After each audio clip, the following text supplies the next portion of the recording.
Yes, good afternoon sir. good afternoon, sir. हाँ जी, कहाँ तक हो गया था लास्ट क्लास में अपना?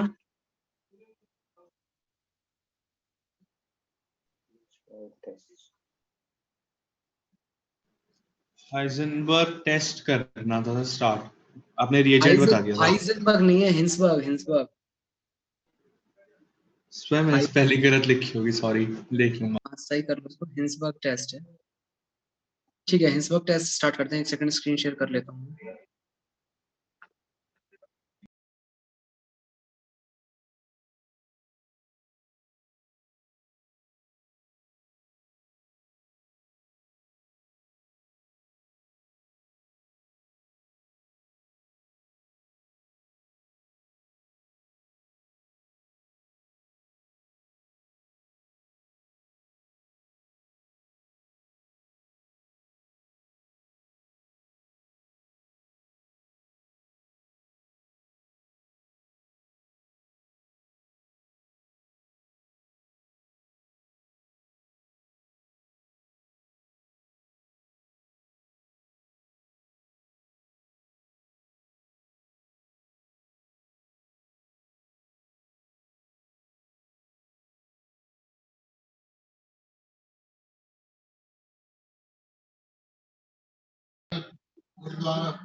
हाँ जी, तो इसमें हिंसबर्ग टेस्ट में आपको लास्ट मैंने हिंसबर्ग रिएजेंट बता दिया था।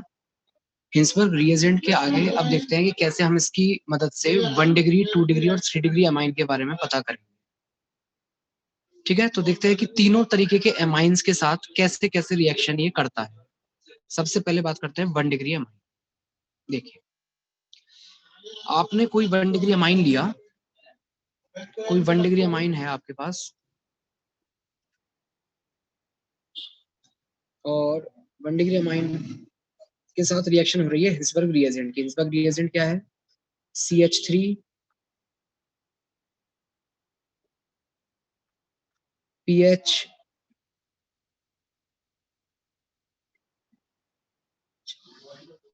S double bond O S double bond O Cl, और रिएक्शन हो रही है 1 डिग्री अमाइन RNH2 के साथ। पहले तो सिंपल सोच के देखिए, ये कंपाउंड के साथ ये क्या रिएक्शन कर रहा होगा यहाँ।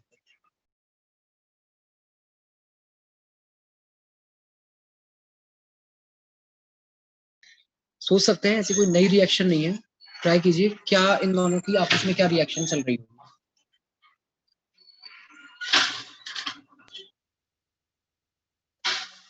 अगर नहीं क्लिक कर रहा है तो देखो, इसको आप ऐसे समझ सकते हो।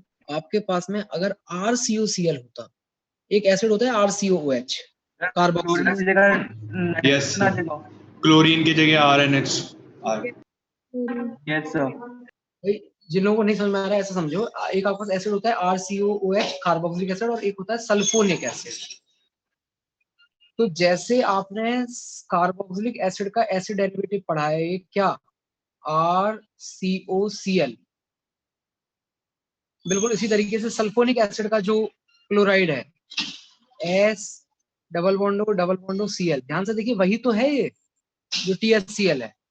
तो जिस तरीके से RCOCl के साथ इसकी रिएक्शन होती थी, वैसे यहाँ इसके साथ रिएक्शन हो जाएगी। बताइए क्या करवाओगे?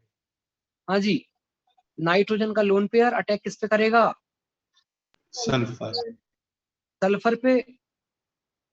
हाँ जी, एक ये पाई बॉन्ड ब्रेक होगा, ऑक्सीजन पे माइनस जाएगा, माइनस वापस, और Cl आपके पास यहाँ से बाहर निकल जाएगा। Cl जब बाहर निकलेगा तो ये आपके पास में, इसको इधर ये रफ कर देता हूँ, हटाओ उसको, केवल समझने के लिए था ये।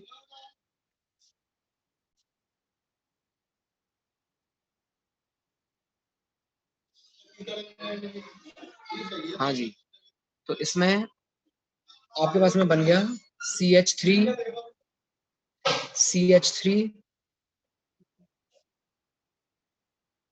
बेंजीन रिंग,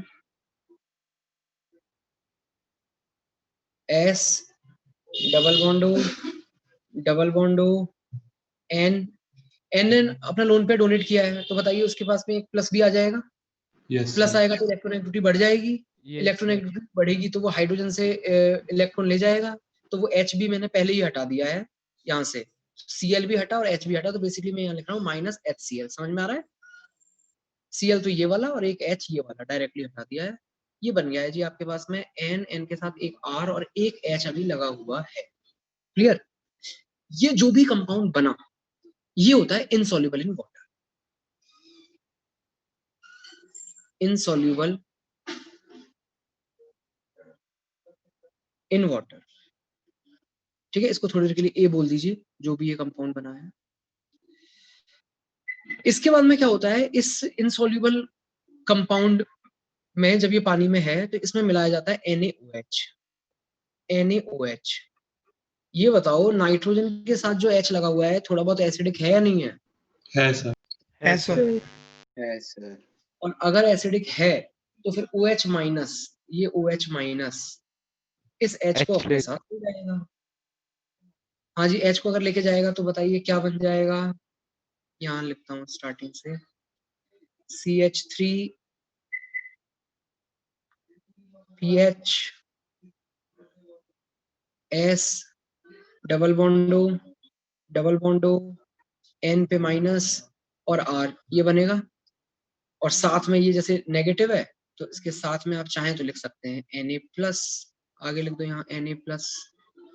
एक सॉल्ट बन गया, एक कंपाउंड था ये सॉल्ट बन गया। और अगर सॉल्ट है, सॉल्ट के फॉर्म में है तो कैसा होगा पानी में? Soluble insoluble? सॉल्युबल। अब होगा सॉल्युबल।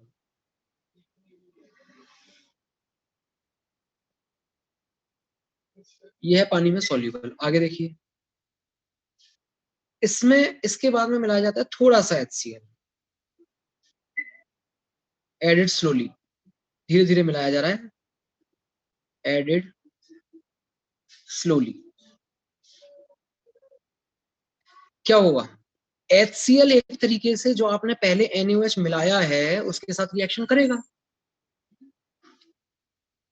आप खुद सोचो ना, ये HCl वाला H ज्यादा एसिडिक है या फिर ये N के साथ जो H था वो ज्यादा एसिडिक है? HCl वाला। HCl।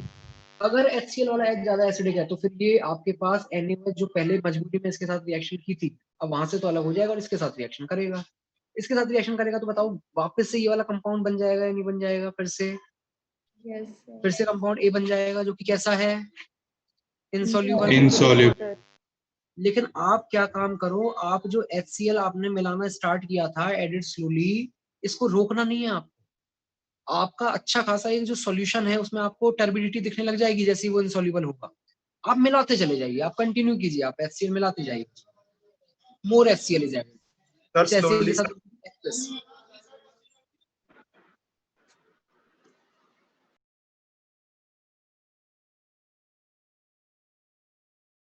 एक मिनट वेट करो।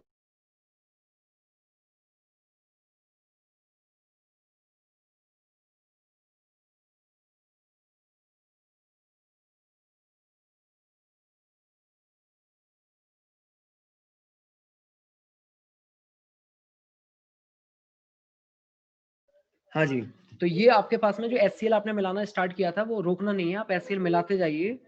और जब आप एक्सिस में मिला दोगे, ध्यान से देखो, ये जो कंपाउंड है आपका A, इसके पास ये जो लोन पेयर है ये थोड़ा बेसिक नेचर भी होगा इसका या नहीं होगा? Yes sir. हाँ जी, आवाज आ रही है? तो अब बेसिक नेचर की क्या होगा जब HCl एक्सेस में डाल दिया तो आपने, अब ये किस में कन्वर्ट हो जाएगा? देखो, CH3 PH S डबल बॉन्डो N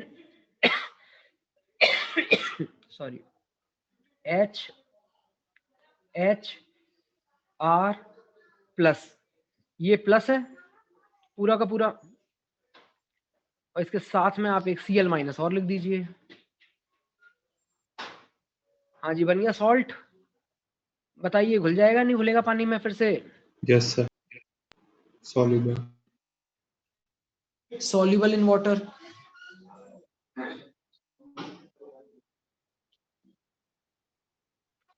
तो ये है आपका पानी में घुल जाएगा, सॉल्युबल है पानी में।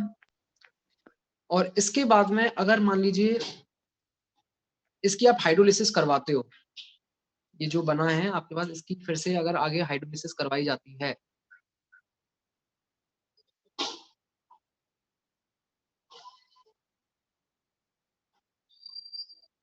तो उस हाइड्रोलिसिस से क्या होगा, क्या फायदा होगा हमें हाइड्रोलिसिस से? थोड़ा सोच के देखिए इसको। आप सल्फोनिक एसिड ना समझ के कार्बोक्सिलिक एसिड थोड़ी देर समझो। क्या लिखा हुआ है देखो, RCO और फिर कुछ इस तरीके से NHR। क्या होगा अगर हाइड्रोलिसिस होती है तो? RNH2 और एसिड जैसा कुछ। CH3 PH S double bond O S double bond O। हाँ जी, जब हाइड्रोलिसिस करवाते थे तो CO के साथ क्या आता था, OH या H? CO के साथ CO OH आएगा अल्फा। सर। यहाँ तो आ जाएगा OH और H आएगा इसके साथ में। बताइए क्या बन जाएगा आपके पास में? R, मतलब अभी इसके हिसाब से देखोगे तो आपको लगेगा RNH3 प्लस, बट बाद में वो H प्लस उसमें से हट जाएगा, RNH2। क्या बन गया? 1 डिग्री एमाइन। तो जरा समझो आप यहाँ पे ये किया क्या क्या है हमने, पूरी चीज जरा एक एक चीज ध्यान से समझिए। स्टार्टिंग में एक 1 डिग्री एमाइन था,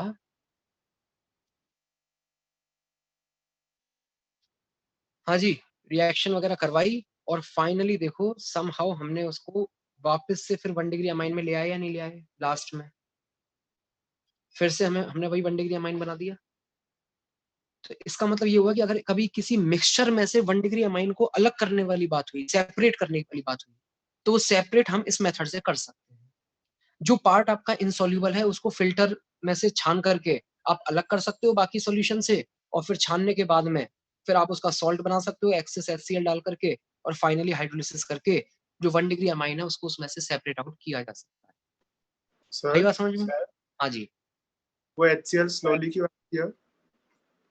स्लोली का मतलब ये है कि अगर आप ज्यादा डाल दोगे तो होगा ये कि जो सॉल्यूबल से इनसॉल्यूबल वाला जो स्टेप आया है बीच में, वो हमें पता ही नहीं चल पाएगा। स्लोली का मतलब है कि ग्रेजुअली, मतलब नहीं, कैसे समझो उसको, धीरे धीरे ड्रॉप ड्रॉप ड्रॉप ड्रॉप करके डालना है। एक साथ पूरा डाल दोगे तो फिर तो डायरेक्टली यहाँ से आप डायरेक्टली यहाँ पहुंच जाओगे ना, ए से तो गुजरोगे ही नहीं। Yes sir. अब मैं आपको पहले 2 डिग्री अमाइन की रिएक्शन भी बताता हूँ, तो फिर उसके बाद इन तीनों को एक साथ कंपेयर करेंगे, तब चीजें थोड़ी और क्लियर हो। इधर देखो, ये 1 डिग्री अमाइन के केस में ऐसा ऐसा हुआ। अभी आपको थोड़ा सा इस चीज में कंफ्यूजन आ रहा होगा कि ये चल क्या रहा है, कि कभी इनसॉल्युबल है फिर उसके बाद में मिलाया, फिर सॉल्युबल हो गया, फिर इनसॉल्युबल, फिर सॉल्युबल। तो क्या मतलब क्या है इसका? चलिए पहले 2 डिग्री अमाइन देखिए, उसके बाद में और क्लियर होगा ये। 2 डिग्री अमाइन के केस में देखते हैं क्या होगा।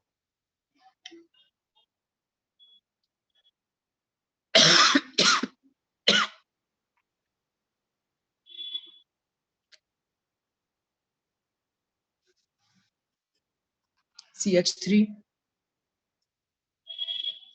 PH S double bond O Cl। Reaction चल रही है जी HNRR के साथ 2 डिग्री अमाइन। सोच के बताइए क्या बनेगा? सेम HCl रिमूव कर दीजिए,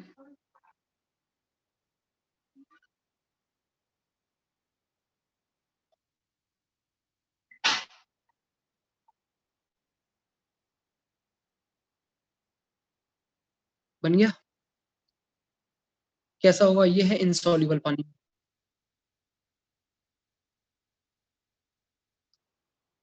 क्या मिलाया था पहले हमने 1 डिग्री अमाइन में, इसके बाद NaOH। NaOH, फिर से वही NaOH मिलाएंगे, लेकिन इस बार कोई फायदा नहीं होगा हमें जैसा वहां फायदा हुआ। क्यों नहीं होगा इस बार फायदा NaOH मिलाने का?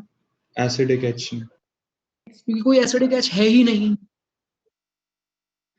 तो पहले वाले केस में 1 डिग्री अमाइन वाले केस में जब ये इनसॉल्युबल कंपाउंड बनता है और उसके बाद जब आप NaOH मिलाते हो तो वो सॉल्युबल हो जाता है, लेकिन 2 डिग्री वाले केस में उस इनसॉल्युबल कंपाउंड में NaOH मिलाने के बाद भी वो कैसा बना रहेगा?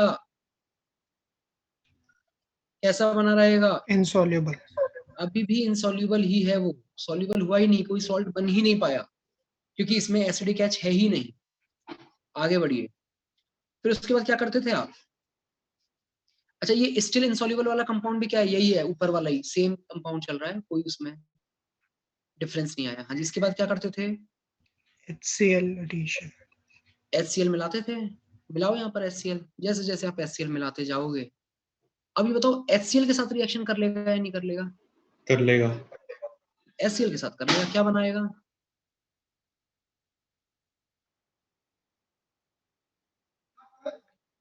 PH SO N RR H plus, आ रही बात समझ में? साथ में Cl माइनस लगाना चाहते हो लगा दो। अब कैसा हो चुका है? Soluble insoluble? अब हो गया है जी सॉल्युबल। और उसके बाद में आप हाइड्रोलिसिस कर दीजिए। इसकी अगर आप फर्दर हाइड्रोलिसिस करते हो तो बताओ आपका 2 डिग्री अमाइन अलग हो जाएगा या नहीं हो जाएगा? Yes sir. Yes, sir. अगर हमने हाइड्रोलिसिस की तो फिर से हमको हमारा 2 डिग्री अमाइन मिल जाएगा। साथ में TSOH भी मिलेगा, बट उसकी जरूरत नहीं है TSOH की, ये आपको मिल जाएगा 2 डिग्री अमाइन। अब जरा 3 डिग्री अमाइन वाली रिएक्शन भी देखो, फिर तीनों को एक साथ देखेंगे कैसे टेस्ट है, क्या क्या चीज का पता चल रहा है।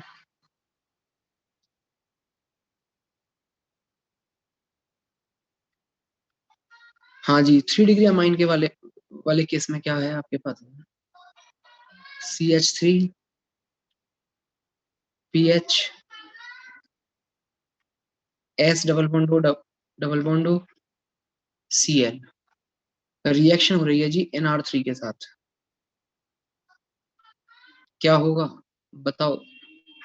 अटैक कर देगा तो क्वाटरनरी सॉल्ट ही बन जाएगा। Yes sir. Yes. O reaction. इसमें रिएक्शन हो नहीं पाएगी एक्चुअली। रीजन बीइंग की हिंड्रेंस थोड़ा ज्यादा हो गया है बढ़ते बढ़ते।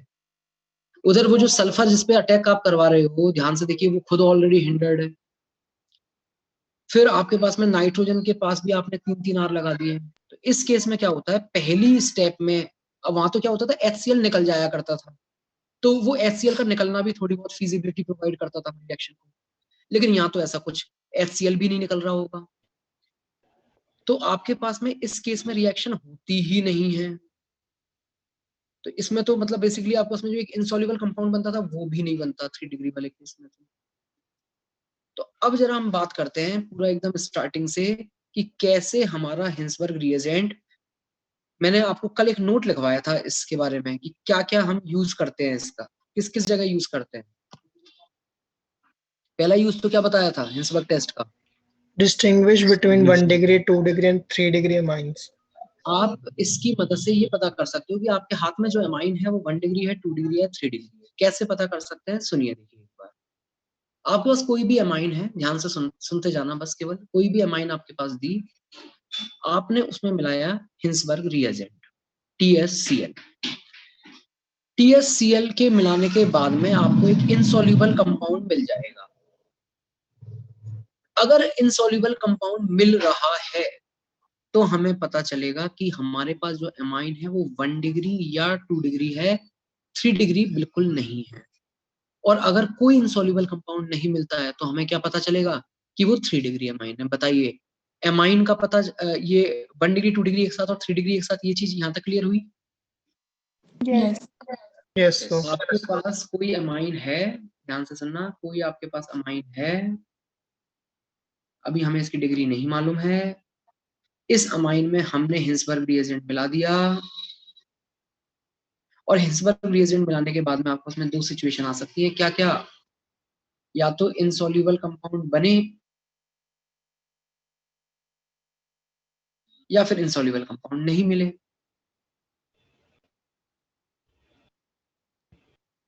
अगर इनसॉल्युबल कंपाउंड मिल जाता है, बन जाता है उसमें, तो हमें पता चलेगा कि हमारी जो अमाइन है, इससे हम क्या इंटरप्रेट करेंगे कि जो हमारी अमाइन है वो या तो 1 डिग्री है और 2 डिग्री, या 2 डिग्री। और इससे हम क्या इंटरप्रेट करेंगे कि हमारी जो अमाइन है वो 3 डिग्री। हाँ जी। इसके बाद क्या करना है आपको? NaOH. इसके बाद मिलाना है आपको NaOH।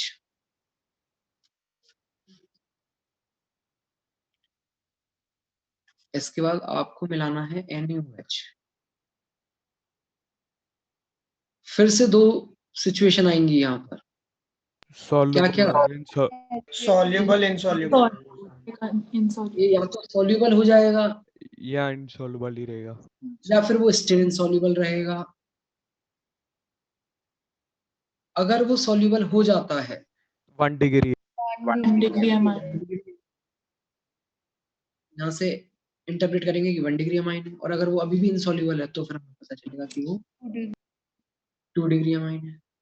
अच्छा, फिर घुल तो और भी चीजें सकती है। अब जैसे ये आपके पास में ये घुल गया, एक इनसॉल्युबल था और इनसॉल्युबल में आपके पास में घुल गया, तो बेसिकली आपके पास में कुछ और भी कंपाउंड हो सकता है। तो ये चीज पता करने के लिए कि हाँ वो वास्तव में 1 डिग्री अमाइन ही है, अब हम क्या करेंगे, HCl डाल लिए। डाल देंगे। HCl मिलाएंगे, धीरे धीरे मिलाएंगे, स्लोली HCl जब आप ऐड करोगे तो फिर से सॉल्युबिलिटी आपकी डिसअपियर हो जाएगी, फिर से कैसा हो जाएगा इनसॉल्युबल थोड़ी देर के लिए, और आप वही HCl आप मिलाते चले जाइए, फिर क्या हो जाएगा, फिर से soluble। सॉल्युबल हो जाएगा।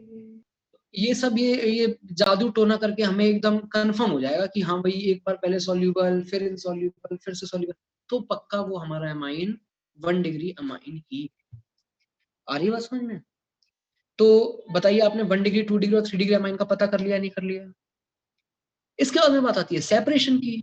तो सेपरेशन का तो ऐसा है, देखिए 3 डिग्री अगर है तो वो तो पहले ही अलग हो जाएगा, क्योंकि एक इनसॉल्युबल बनाता है एक नहीं बनाता है, ठीक है। रही बात 1 डिग्री और 2 डिग्री की, तो उसमें आपके पास में इस स्टेप के बाद आप इसमें फिल्टर लगा दीजिए। मान लेते हैं मिक्सचर है जिसमें 1 डिग्री भी है 2 डिग्री भी है, दोनों है, तो दोनों की रिएक्शन आप पहले करवाइए हिंसबर्ग रिएजेंट के साथ में, इनसॉल्युबल बनेगा, अभी दोनों चल रहे हैं, NaOH लिया, एक सॉल्युबल हो जाएगा एक नहीं होगा, लगा दो फिल्टर। जैसे फिल्टर में से निकालोगे तो जो फिल्टर में जो नीचे आ जाएगा वो तो कौन सा आ जाएगा, ये वाला, और जो ऊपर बचेगा वो आएगा आपके पास में ये 2 डिग्री वाला। फिर उसके बाद में आगे क्या क्या करवाना होता है, वही HCl के साथ रिएक्शन वगैरह वो सब करवाओ, लास्ट में हाइड्रोलिसिस करवा दो, हाइड्रोलिसिस करके आप सेपरेट कर सकते हो उसको। हाँ जी बताइए, पूरा मेथड समझ में आया नहीं आया, किस तरीके से हमने पता किया और सेपरेट किया 1 डिग्री 2 डिग्री और 3 डिग्री अमाइन को? ज्यादा टफ नहीं है, सिंपल ही है टेस्ट। क्लियर है? बढ़ जाए आगे,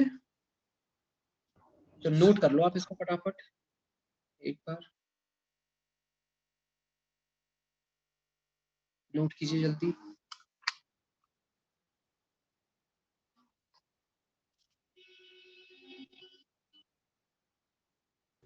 सर नीचे कर दो, ये तो नोट कर लिया था। सर 1 मिनट रुक जाओ। 1 मिनट रुक जाओ सर, किया ही नहीं। कर लो।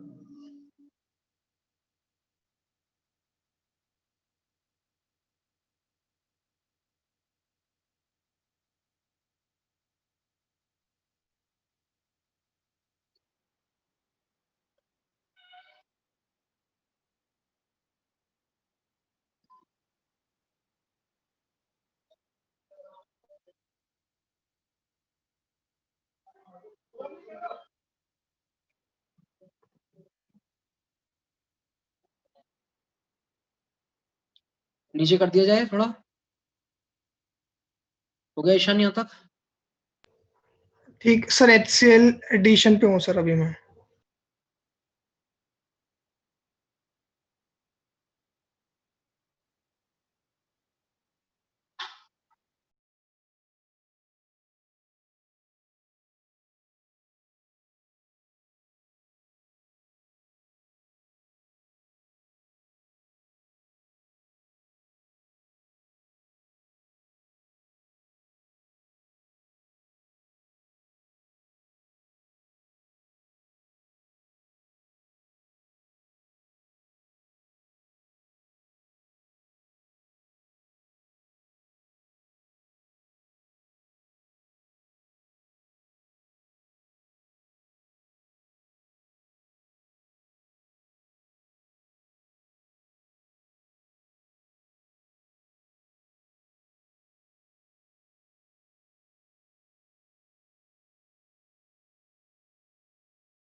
लिख लिया यहाँ तक?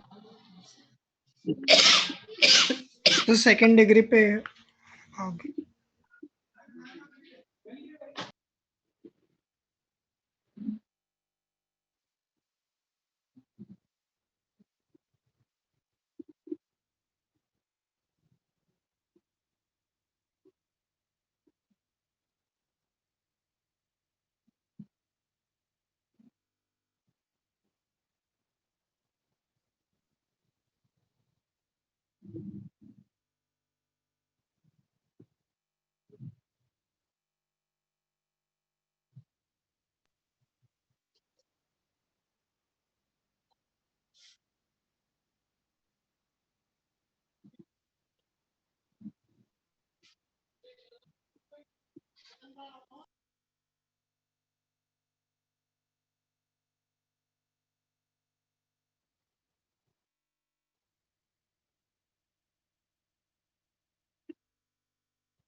डन। चलिए भैया आगे बढ़ रहे हैं अब।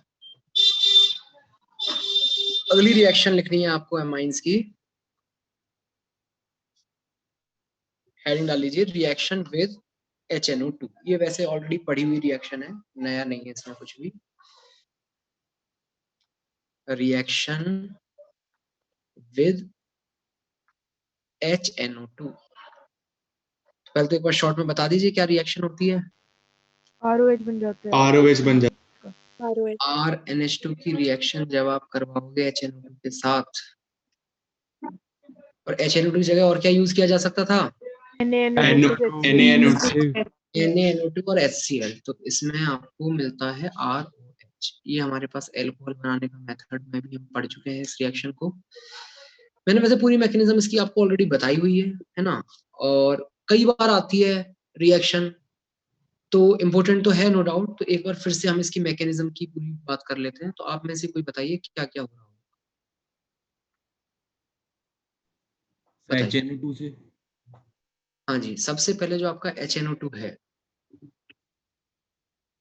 उससे क्या बनता है हमारे पास? HNO2 से NO+। HNO2 से बनता है जी NO+। ये कैसे बनता है, ये कोई समझा सकता है मुझे? HNO2 से NO+ कैसे बनता है? ये भी देखो, ये भी रुको मैं बता देता हूँ आपको यहीं साइड में। इधर देखो, HNO2 एक वीक एसिड है। H+NO2। H+ और NO2 माइनस बनाएगा, ये H+HNO2 के साथ। और इसका किसी एक मॉलिक्यूल का H+ किसी दूसरे HNO2 के मॉलिक्यूल के पास जाएगा। ये जो H+ है आपका, ये किसी दूसरे HNO2 के मॉलिक्यूल के पास जाएगा। ये है आपका HNO2 का मॉलिक्यूल, दिख रहा है HNO2 का मॉलिक्यूल? हाँ जी, क्या होगा इसमें? OH गुड लीविंग ग्रुप बन जाएगा। वाटर निकल जाएगा और ये यहाँ से अलग हो जाएगा। तो जब ये यहाँ से अलग होगा तो बताओ NO+ बन गया नहीं बन गया? Yes sir. आपस में डबल और प्लस, क्लियर है? ये बन गया जी NO+। चलिए आगे बढ़िए, आगे बताइए नेक्स्ट क्या होता है इसमें। नाइट्रोजन का लोन पेयर N+ पे जाता अब यहाँ NO+ है, इस N पे जो प्लस आ गया, ये अब किसकी तरह बिहेव करेगा? है। इलेक्ट्रोफाइल। ये है वो इलेक्ट्रोफाइल। इलेक्ट्रोफाइल भी कह सकते हो इसको। और ये electrophile, electron loving, electron accept करेगा। मतलब क्या हो गया, ये एक्सेप्ट करेगा। ये हो चुका है लुईस एसिड। और ध्यान से देखिए, जो RNH2 है, नाइट्रोजन पे लोन पेयर है, ऑक्टेट कंप्यूटर, तो बताइए एक लुईस बेस है नहीं है? Yes sir. तो ये तो लुईस बेस,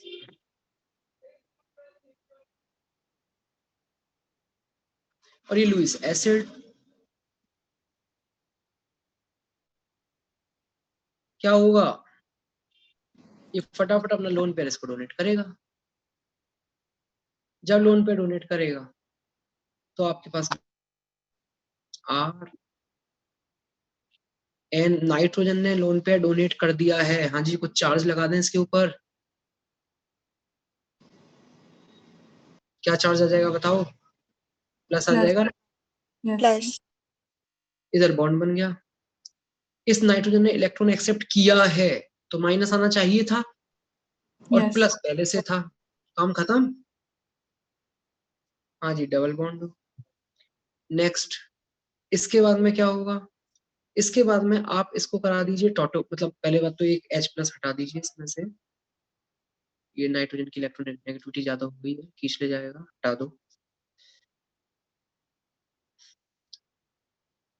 क्या बन गया H प्लस हटाने के बाद में?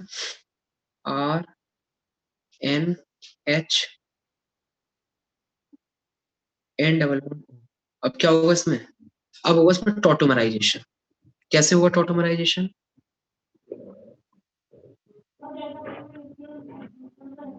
आ रहा है समझ में? टॉटोमराइजेशन करवा दीजिए, टॉटोमराइजेशन। Next page.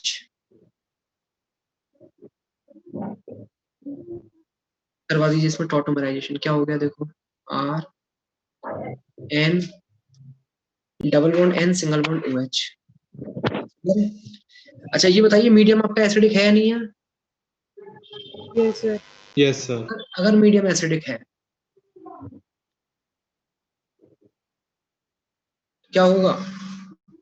तो गुड लिविंग बन वाटर निकल जाए। और फिर उसके बाद में ये अलग हो जाएगा यहाँ से, बॉन्ड के ये अलग हुआ यहाँ से। बताओ उस नाइट्रोजन में प्लस आएगा नहीं आएगा? यस। Yes sir. और ये जो R N double bond N plus है, ध्यान से देखिए, इस वाले नाइट्रोजन के पास लोन पेयर है नहीं है? फिर बैक बॉन्डिंग। तो इसमें फटाफट बैक बॉन्डिंग बोल दीजिए उसको। बाकी वही क्या बन जाएगा आपको उसमें तुरंत? R N Rn2 plus. N plus. तो याद कीजिए, डायरेक्टली जो हम ये बनाते थे वो चीज इस तरीके से बनती थी। मैकेनिज्म मैंने आपको पूरी बता दी है क्योंकि काफी इंपॉर्टेंट रिएक्शन है, ये बार बार आती है ना। अगर आपको नहीं भी पता है तो कोई दिक्कत नहीं है, आपको तो तुरंत याद होना चाहिए कि इसकी रिएक्शन के साथ होती है, तो ऐसे Rn2 प्लस बन जाता है। अब अगर यहाँ पीएच होता R की जगह, तब तो ये ऐसे ही रुक जाता, बस कुछ नहीं होता इसमें। लेकिन पीएच नहीं है, हाइड्रोलिक। R है और R के ऊपर तो प्लस आ सकता है। अगर आ सकता है तो फिर ये नाइट्रोजन N2 वेट नहीं करेगा, ये तो तुरंत ये तो निकलने के लिए ही बैठा है N2। तो इससे अच्छा तो कोई लिविंग ग्रुप ही नहीं होता।